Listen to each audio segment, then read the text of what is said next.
मेरे बच्चे ते ए जेल मर्दा हस्ते बनिया तो शेर बहादुर मां ना बचना है। अपनी मां सदके हो भी अपनी मां भी तो खुश हो गया उस ना मगर उसने रूह राजिन तेरे ते और पूरी पूरी दुनिया ते हल्ला ला दिता वे तेरी मोहब्बत तेरे इश्क ते तेरी प्यार इस दुनिया हल गई है, पागल हो गई है। खान खान खान होनी पे गया ते अल्लाह ते रसूल ने वाले असा कुछ कीता होया और मगर असा बूढ़े बंदे जेड़े हाँ असी मंजियां ते बह गए हाँ, कोई भी नहीं। बच्चे आने ते पुछनी हाँ हुण के हो सी सुहेल हुण के हो सी हुण इमरान टीवी छोड़ देते तकने ऐ जरा जी टेलीफोना ते बच्चे दसने ते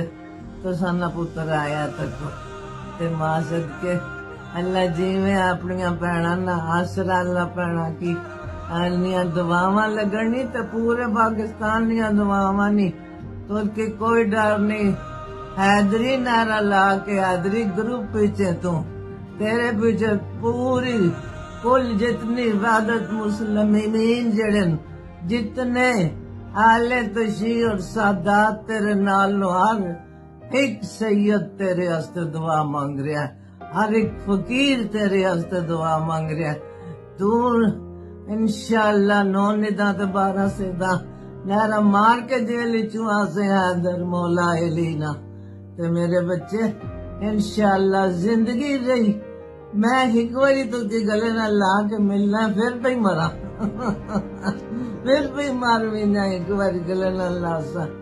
मेरा भी एक पुत्र है तो तू भी अपनी मां ना एक पुत्र है पर हूं मैं नहीं आनी है मेरा एक पुत्र है या मेरे 2 पुत्र। ये शेर डकिया होया ने इतनी दहशत ने तो बाहर कढ़ने डर लगना ने इस जालिम नो ना पुत्र एक कूफिन वाक्या हकीकत कूफिन इन्हें की शर्म नहीं हया नहीं।